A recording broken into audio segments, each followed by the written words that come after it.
Well, you're at Love's and you're getting fuel and you just don't think you have time for anything else. Well, let me tell you what you're gonna do. You're gonna roll on up to the special TirePass fuel lane, usually closest one to the building. You're just gonna pull up here to this here call box in the TirePass lane.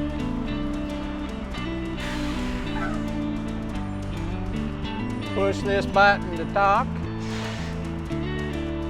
Thank you for choosing Love. This is going to be for TirePass or propane? TirePass, night transportation. Thank you so much. Go ahead and pull forward. Begin fueling. We'll have somebody else to assist you shortly. Thank you. And that's all there is to it. First time you come, they're going to give you a special QR code that they're going to put inside your door. They'll just stick one right here on your trailer by the bin. Next time you're through, they'll just scan it and off you go. Well, it's that simple, folks.